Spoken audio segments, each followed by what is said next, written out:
En Contexto, voces que revelan las conexiones entre lo global y lo local. Bueno, muchísimas gracias a todas las personas que están suscritas a nuestro canal de Patreon. Esta es una nueva edición de En Contexto, un segmento en el que abordamos con diferentes voces problemáticas tanto del país como de la región. En esta ocasión nos acompaña, o tengo el honor de que nos acompañe la doctora Mirna Flores. Ella es profesional de las ciencias sociales. Durante muchos años, alrededor de 40 años, sirvió en la docencia en la Universidad Nacional Autónoma de Honduras, pero también ha sido, además del área de de la docencia y la investigación en la academia, también ha sido investigadora en diferentes espacios. Inició su carrera en el Centro de Estudios para la Mujer. Posteriormente pasó por el Centro de Documentación de Honduras, CEDO, y actualmente es investigadora dentro del Centro de Estudios para la Democracia, CESPAD. Una gran parte de su trabajo académico e investigativo se ha centrado justamente en analizar temas de seguridad ciudadana, y es parte de lo que nos trae hoy aquí, doctora, un poco la situación que está, bueno, que nos está afectando como país, y un poco también analizar quizás las medidas que se están tomando a nivel de gobierno con lo que está ocurriendo. Vimos la semana pasada, doctora, una serie de actos o de hechos, mejor dicho, lo que ocurrió en Rigores, en Trujillo, bueno, que evidencia que hay un problema de seguridad en el país. No sabemos quién lo está generando o quién lo propicia, o quizá usted sí pueda analizar un poco mejor eso. Pero también ese día y en los días siguientes hubo varios hechos, también en los días anteriores. Bueno, el día anterior a eso había muerto un policía en un enfrentamiento, y ese mismo día que ocurrió la masacre en Rigores, eh, también se dio la muerte de 5 agentes de la Dirección Policial Antimaras y Pandillas en Corinto, en un operativo bastante extraño, si se puede decir, sobre el cual las autoridades no han dado las respuestas claras sobre qué fue lo que pasó, sobre qué andaban haciendo ahí estos oficiales, violentando incluso varios procesos que se dan en ese tipo de operativos. Y bueno, en los días siguientes también han habido, y, bueno, días anteriores se dieron varios hechos de criminalidad. Me llama la atención, doctora, porque hace un par de días, creo que fue ayer, yo en una conferencia de prensa abordaba al ministro de Seguridad y le preguntaba un poco sobre el tema de qué tanto se están castigando o qué tanto se están investigando a los oficiales de la policía, qué tanto se está investigando su, su actuar. Recordemos que después de estos procesos de depuración, que bueno, para algunos funcionaron, para otros no, se creó una especie una nueva ley orgánica de la Policía Nacional, y se creó una dirección de asuntos disciplinarios, pero que es una dirección casi de adorno, pues que funciona con muy poco presupuesto, con personas que quizás no están de todo capacitadas, pero que además todo termina recayendo en la figura del ministro de Seguridad, porque es al final quien decide si estos casos se deben investigar. Entonces, bueno, vamos a comenzar, doctora, con la primera pregunta. Yo quería preguntarle un poco qué análisis ha hecho usted de estos. Bueno, hubo un cambio de gobierno, también es parte del contexto que hay que mencionar, es que hubo un cambio de gobierno, y quisiera saber, doctora, qué análisis han realizado dentro del CESPAD sobre las políticas de seguridad por parte de este gobierno. En el CESPA se hizo el análisis de los 100 días de gobierno del actual presidente Nasri Fura. Y uno de los temas fundamentales o principales, bueno, fundamentales digo yo porque pues, desde mi perspectiva siempre la seguridad es fundamental, y para todo gobierno el bienestar pasa por la seguridad, ¿no? Por la seguridad ciudadana. Uno de los temas que se abordó fue el de la seguridad ciudadana y la militarización. Entonces, estábamos en el momento, y todavía seguimos en el momento, donde la gente está muy preocupada y hay una percepción muy grande de temor por las muertes de mujeres, ¿no? Y por las muertes por sicariato de jóvenes sobre todo. Ese era el momento, pero todavía no había pasado lo de Rigores y lo de la frontera en Corinto, ¿verdad? Y otros hechos que han pasado recientemente. Entonces, lo que se veía en ese momento, discutíamos en ese momento, es que como que había una, ¿cómo decir? Una nueva como explosión de problemas de seguridad, de incremento de problemas de seguridad, aunque nos decían o nos dicen todavía que el problema es más de percepción. Inclusive, hasta uno que ha estudiado esos temas, a veces dice, no, es que la percepción siempre es más elevada que la inseguridad misma. Es posible que sea más elevada, pero el problema que tenemos ahora es que no hay que desconocer que la realidad nos ha rebasado, que no hemos tenido capacidad para conocer e identificar las causas de la violencia que se está produciendo en distintas regiones del país y que a diferencia de repente de hace algún par de años que teníamos un patrón y que todos la culpa se la dábamos a las maras, ahora los fenómenos son diferentes. O sea, es muy simplista decir son las malas las que están causando todo este terror, porque si vemos el rigor hay pues hipótesis, las hipótesis sobran desde conflictos por la tierra hasta presencia del narcotráfico. Y el otro día escuchaba a una alta autoridad, que por respeto no digo su nombre, que decía, son mareros. La conflictividad de Rigores y de esa zona no han sido propiamente de mareros, ¿verdad? Pero a todo delincuente nosotros le llamamos mareros. Y después lo de Corinto, que primero pues se señalaba o se mostraba una policía heroica, una policía que había intervenido en un momento donde el narcotráfico estaba en su pleno apogeo, cometiendo delitos, trasladando dinero o tenía caletas en una casa, pero después se fue desfigurando esa idea y se fue configurando otro escenario donde se veían a oficiales y a cuerpos de seguridad que más bien estaban coludidos o entraban en colusión con actividades ilícitas y lo que querían era, digamos, recuperar ese dinero. Bueno, entonces esos dos ejemplos demuestran la complejidad de un fenómeno. En los dos nosotros tenemos, esos dos fenómenos tenemos, como decir, en las muertes colectivas, son masacres las que hay, son masacres. Bueno, después, antes habíamos tenido otro hecho de jóvenes en la Ceiba que murieron, creo que fueron 3 o 4 jóvenes, que murieron supuestamente confrontados por otros jóvenes porque algo le debían y se lo cobraron. Entonces, usted está viendo escenarios distintos de un fenómeno que es denominado masacre, claro, que es muerte colectiva porque son varios los que mueren, pero las motivaciones son distintas. Las motivaciones son distintas. Igual sucede con las mujeres. Usted tiene un hecho de una mujer, digamos, que está vinculada al narcotráfico, pero tiene su pareja también ligada al narcotráfico, que la matan por dinero, pero también tiene una serie de muertes de mujeres digamos, por machismo, porque los hombres no soportan que les digan no, o que tengan otra pareja, o que corten la relación. Y esas mujeres las matan, pero con una hazaña terrible, las destrozan, ¿verdad? Entonces ahí tenemos muertes de mujeres, bueno, o niñas que son abusadas y que el abusador, para que no hable, las mata. Entonces, hay una serie de hechos y de fenómenos de violencia que tienen el mismo nombre, pero que tienen distintas causas. Claro. Entonces, es complejo. El fenómeno en Honduras es bastante complejo. 2 preguntas.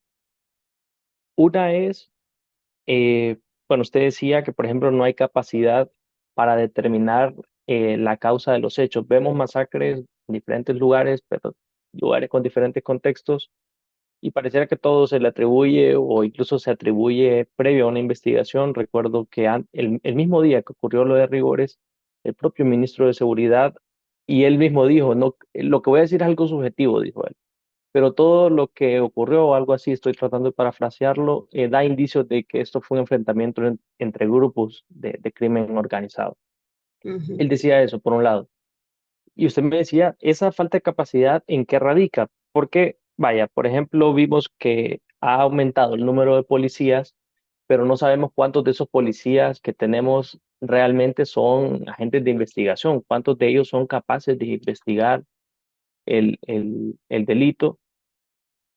Eso por un lado, y por lo otro, preguntarle por estas reformas que ha aprobado el Congreso Nacional, al que usted se refería, y justamente era ese tema que me llamó la atención, un término que utilizó que se llama populismo penal, y era eso, de tipificar a las maras y las pandillas como grupos terroristas. Y también hace unos días el presidente del Congreso manifestaba que se iba a proponer cadena perpetua para quienes asesinaran a un policía o un militar. ¿Cómo ve ese tipo de declaraciones? Eso por un lado. Y la otra pregunta es también, no sé si las puede ir respondiendo en orden. La otra pregunta que quería hacerle es si esta ley, eso que se ha aprobado, constituye prácticamente un estado de excepción, porque venimos de 3 años con un estado de excepción que no dio los resultados que se esperaban. Y bueno, vemos que este gobierno decía que querían proponer otras medidas, pero prácticamente están cayendo en la misma fórmula que han caído casi todas las autoridades, pues que hemos tenido en los últimos 30 años o 35 años en los que Honduras se ha vuelto un país que sufre la violencia y la criminalidad organizada. Sí. Cuando le comentaba que escuché a una alta autoridad diciendo las maras y las pandillas, refiriéndose a Rigores, yo creo que es que se le salió, o sea, se le salió la palabra maras y pandillas, pero eso tiene que ver con un imaginario, y el imaginario es que todo delincuente es un marero y es un pandillero, ese es el punto. Y por otro lado, también preocupa que ese hecho sea calificado desde el legislativo y desde el ejecutivo como un hecho donde campesinos han querido ocupar las tierras privadas y el gobierno va a defender a los dueños de las tierras. Eso lo han dicho. Entonces habrá que ver más adelante cuál es el escenario, porque no hay que olvidar que ahí hay un problema histórico de conflicto de las tierras, ¿verdad? Y también hay un problema que también se está volviendo un problema estructural, que es el problema del narcotráfico. ¿Cómo decirle? Eso amerita una investigación. A mí me consultaron ese día, ¿qué opina usted? Y les digo, lo primero que tiene que hacer el gobierno es investigar, porque quien está interpelado es el gobierno, está interpelado para dar respuestas, decirle a la ciudadanía quiénes son los actores que están implicados en ese conflicto, cuál es el nudo de ese conflicto, cómo van a hacer para enfrentar ese conflicto y los temas de legalidad, digamos, que cómo el castigo para el caso a femicidios donde que se ejecutan por narcotráfico son distintos a los femicidios que se ejecutan, digamos, por un hombre celoso porque lo ha dejado a la mujer. Sí, los dos son femicidios, pero hay elementos de mayor violencia estructural en uno y en otro, o de mayor uso de la fuerza física. O hay un mayor daño posiblemente. Entonces, no porque yo tipifique como secuestros un hecho, quiere decir que todos los secuestros son de lo mismo y que todos tienen que ser castigados de la misma manera. Y eso es lo que están haciendo con estas leyes. Cuando se habla de que terrorismo es toda acción en la cual se crea temor en la gente, se crea temor que no solo puede ser un temor físico y por ahí desarrollan un concepto, ese concepto se abre para tipificar muchos hechos que yo dudaría que puedan ser tipificados como terrorismo. Ese es el problema de ese concepto, ¿no? Entonces, prácticamente se vuelve un estigma y se califica a, digamos, una protesta donde van a quemar llantas como terrorismo o una acción que ejecutan 3 personas como una acción de terrorismo.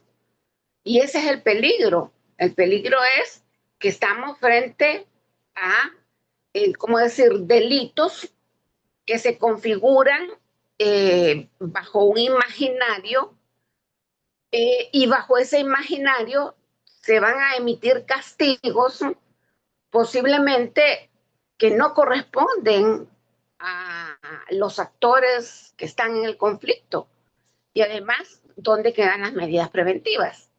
Bueno, doctora, otra pregunta que quería realizarle es ¿qué tan confiables son nuestras estructuras policiales? Recordemos que en la década pasada hubo una serie de procesos que le llamaron depuración policial, decían. Muchos de los policías han sido reincorporados, otros policías que incluso habían tenido procesos penales terminaron siendo absueltos, muchos de los que estaban en esos procesos o que habían enfrentado la justicia terminaron absueltos. Y usted hablaba de una palabra anterior, perdón, y era percepción. Todavía existe esa percepción, lo denunciaba la ex viceministra de Seguridad, Yulisa Villanueva, y ella manifestaba que dentro de la policía continúan operando grupos criminales. Y pareciera que son grupos que trascienden a los mismos partidos políticos, pues porque es como se viene hablando desde inicios de los 2000 o desde mucho antes de esto y cuántos partidos políticos no han pasado y cuántos, y el problema pareciera que trasciende al escenario político. Entonces, yo por eso le manifestaba al inicio esa pregunta, porque yo le hacía la pregunta al ministro de Seguridad en esa conferencia de prensa y le preguntaba justamente sobre eso, sobre el tema de los procesos de depuración o de limpieza de la policía, por así decirlo. Y él decía, se limitaba a decir que deben ser continuos. Pero la realidad es otra, porque tenemos una dirección de asuntos disciplinarios, la DIDATPOL, que es muy flaca, muy delgada. No sabemos realmente qué tanto puede investigar a los oficiales, qué tanto una unidad tan pequeña puede investigar a más de 20.000 elementos. Encima todo también termina recayendo en el ministro de Seguridad, porque estos expedientes caen en el ministro de Seguridad y sabemos que al menos en los últimos años los ministros de Seguridad han venido siendo o generales del ejército, como en el caso de Julián Pacheco Tinoco, o comisionados generales o generales de la policía, como en el caso del exministro Gustavo Sánchez y el actual ministro Gerson Velázquez, que también viene de esa estructura policial. Entonces, quería preguntarle eso, ¿qué tanto son confiables los procesos de control o de investigación de nuestros oficiales y qué tan confiable es la policía que tenemos en este momento? Pues, el resultado de la depuración es lo que tendríamos que ver. El resultado de la depuración es ¿cómo decir? Una depuración eh, sin mucho impacto.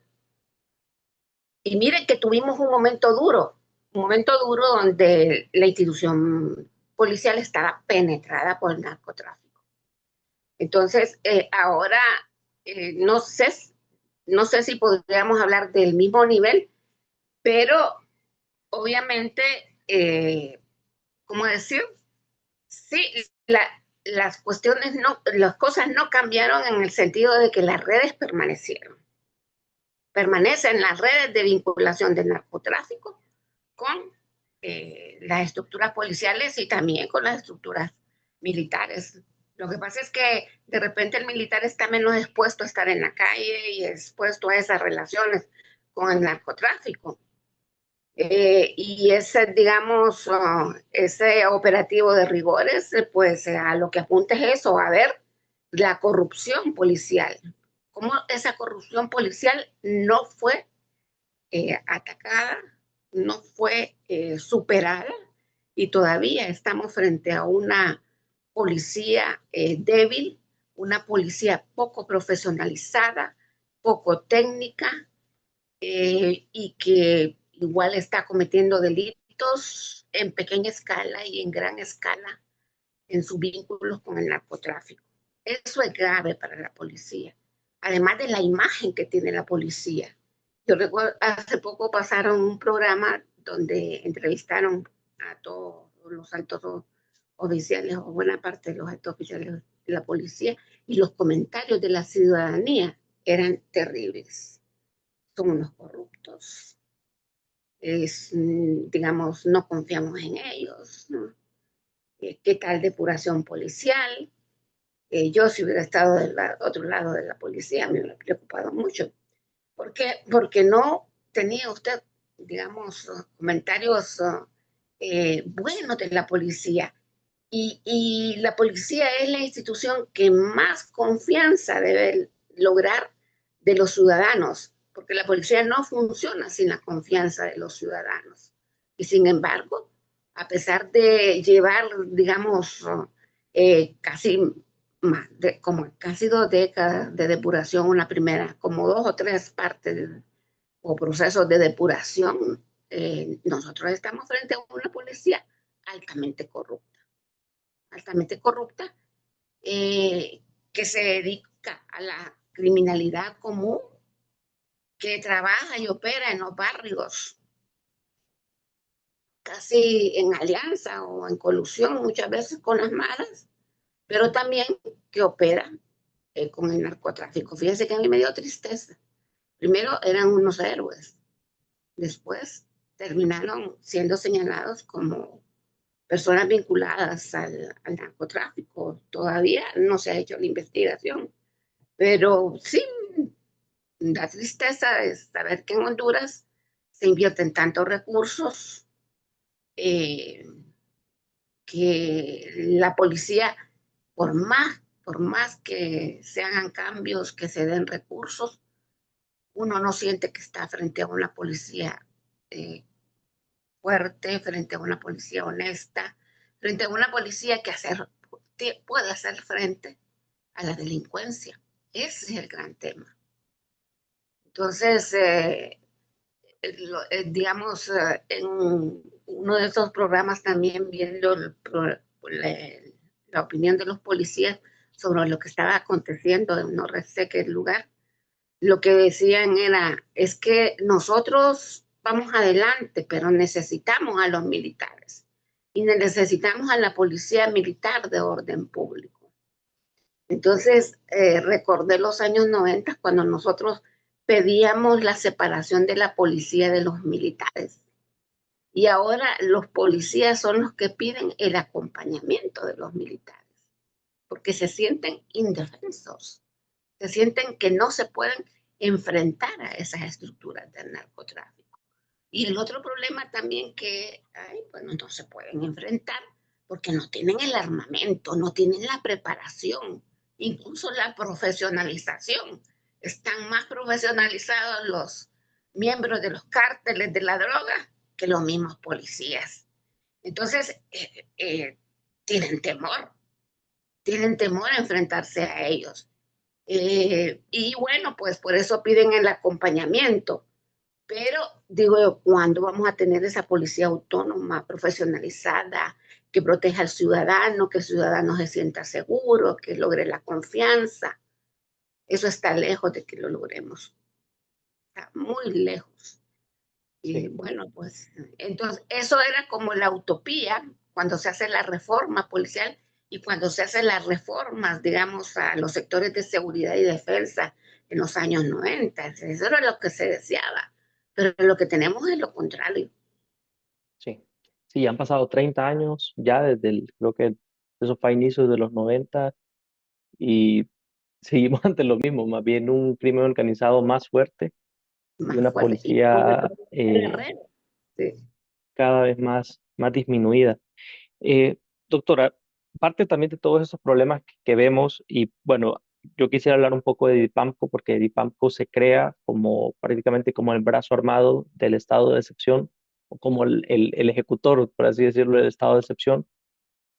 A nosotros en el medio nos llegaron múltiples denuncias de personas que denunciaban el ingreso de agentes de Dipamco a sus hogares como si nada, y prácticamente el estado de excepción, eso era lo que autorizaba. Pero me llama la atención algo y es que hemos como venido primero de Fusina hace unos años, luego se le cambia el nombre y se convierte en la FENAM, que se suponía que iba a ser una suprapolicía con militares, con agentes incluso de la Ático, del Ministerio Público y con policías, pero todo eso fracasó. No, o sea, simplemente se cambió el nombre, se cierra la FENAM y se crea la DIPAMCO. Y Pero ahora iban a crear otra. y ahora Pero no nos va a extrañar si quieren crear, bueno, ya la están manifestando, que quieren crear una nueva agencia de no sé qué. Entonces, pareciera que crean estos nuevos órganos como para limpiarle la cara a los anteriores o para que la gente se quite de su imaginario la otra institución. Al menos es una teoría que yo creo. Pero los resultados siguen siendo lo mismo. Las personas en los barrios y las colonias siguen atemorizados, no solo por la policía, perdón, no solo por las estructuras criminales, sino por policías que, como usted bien mencionaba, trabajan en coordinación con estas estructuras.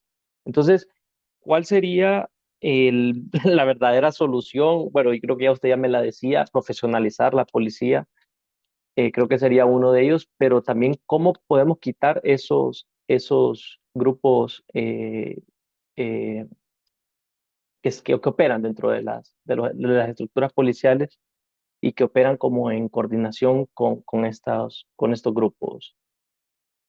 fíjese que lo que decía usted, estamos ante lo mismo. Bueno, sí, estamos ante lo mismo, pero es que en todos los gobiernos, las transiciones que se dan, lo que se produce es el borrón y cuenta nueva. O sea, si usted observa lo que dicen las autoridades policiales, las políticas, los políticos, el poder legislativo es, eh, no se ha hecho nada. De nada sirvió, bueno, el estado de excepción fue muy criticado, pero de nada sirvió una unidad como Dipanco, de nada sirvió nada. Y entonces hay que volver a empezar. Y entonces no hay nada bueno. Inclusive en este gobierno cuestionaron los datos y las cifras que se manejaban de homicidios porque dijeron que en el gobierno de Libre se habían manejado esos datos, se habían manipulado esos datos. Y entonces, ¿de dónde empezamos? Ese es el primer punto. No puede haber un borrón y cuenta nueva. No puede haber un borrón y cuenta nueva porque esos son recursos de los ciudadanos. Porque esos recursos bien podrían ser destinados a la educación, a la salud, y los destinan a seguridad para nada, porque empiezan de cero nuevamente. Ese es el gran problema. Y mire, con las cifras es delicado. ¿Por qué? Porque con las cifras usted está quitándole confianza a los ciudadanos sobre lo que las autoridades informan. Eh, y si hay manipuleo de cifras, o sea, cuando llega un gobierno, pues el gran problema es que como los homicidios se convirtieron en el indicador, ¿cómo decir? En el indicador, el mejor indicador para ver, para calificar a un gobierno en términos de seguridad. Entonces, los gobiernos se preocupan mucho por esas cifras de homicidios que salen el último año de gobierno para que después se logre ir reduciendo las tasas. Las tasas es más difícil reducirlas ahora porque no estamos frente a tasas de 86.5 por 100.000 habitantes, estamos frente a tasas de 26 muertes por 100.000 habitantes ahora.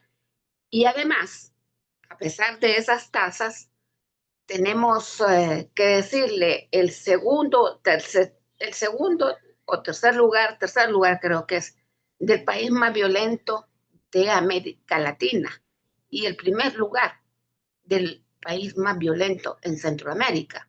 ¿Mm? Eso es grave porque no confía en la policía. Las cifras no son suficientes para hacer políticas de seguridad sustentables en el tiempo y que se conviertan en políticas de Estado. Porque no es lo mismo una política de gobierno que una política de Estado.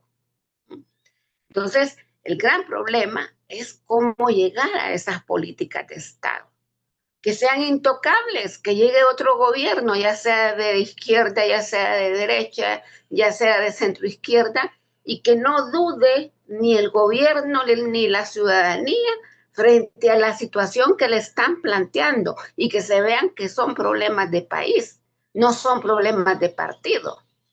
Y eso no sucede en Honduras. Inclusive, hoy usted ve un protagonismo mayor del legislativo con respecto al ejecutivo en temas de seguridad. ¿Por qué? Porque ya pues la política, lo que pretende o las aspiraciones partidarias ya se están dejando ver. Y un país así no puede construir, no puede construir. Y por otro lado, no entender, no es que no se entiende el problema, es que no les interesa el problema.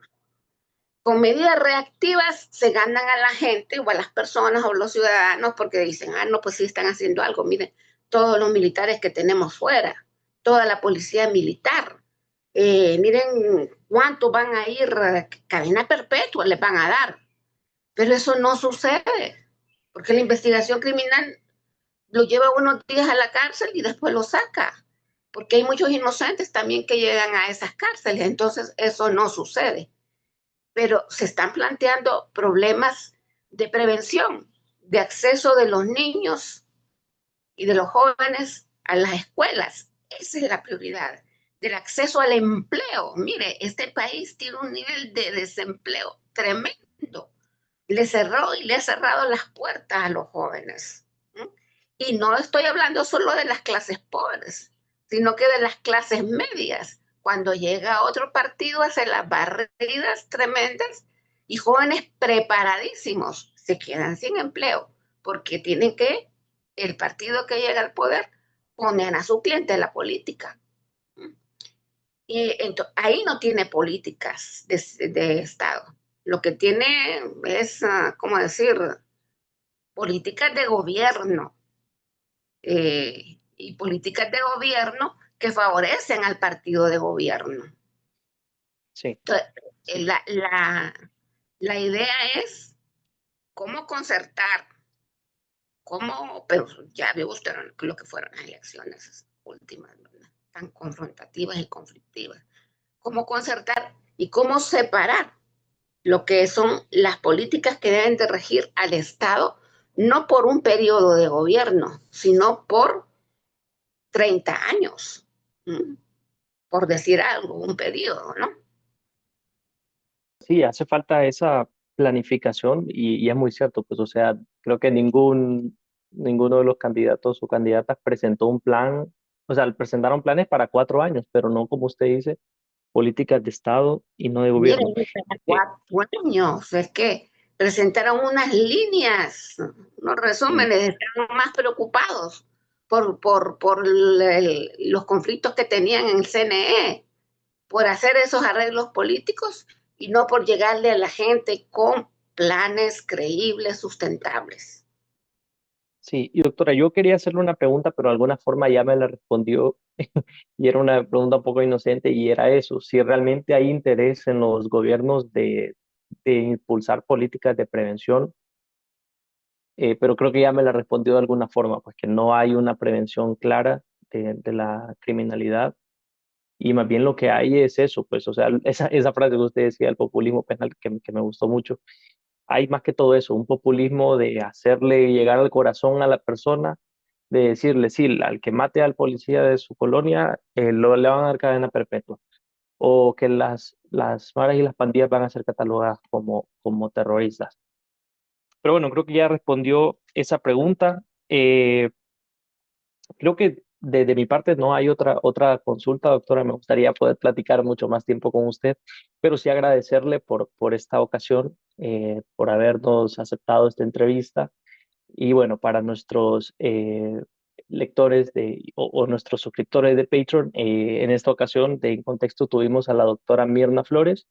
Como bien mencionábamos, ella es investigadora del Centro de Estudios para la Democracia, ha escrito múltiples o ha hecho múltiples publicaciones sobre temas de seguridad y defensa en Honduras. Previamente estuvo en el Centro de Documentación de Honduras y también en el Centro de Estudio de Mujeres. También fue docente durante 40 años y académica dentro de la Universidad Nacional Autónoma de Honduras. Y platicamos con ella un poco acerca de los problemas de seguridad que afrontan al país y que los afrontan siempre, pues siempre que hay un cambio de gobierno, pareciera que el tema de seguridad siempre entra en agenda, pero ya cuando terminan los 4 años, vienen otros y dicen que no se hizo nada. Entonces, me llamaba mucho la atención eso que decía y también responde mucho a eso, pues que no son políticas de Estado las que hay, sino que simplemente son políticas de 4 años. Agradecerles a todas y todos los que estuvieron en esta entrevista y bueno, desearles éxitos. Igualmente a usted, doctora, muchas gracias también por haber estado con nosotros en esta ocasión. Gracias a ustedes por su invitación y a la amable audiencia. Y muy Listo. buen resumen el que hizo. Sí, fue un Así, poquito resumiendo todo lo que pude captar de esta entrevista, doctora. Desearle un feliz día y bueno, muchísimas gracias a todas y todos. Gracias por suscribirte a nuestro Patreon.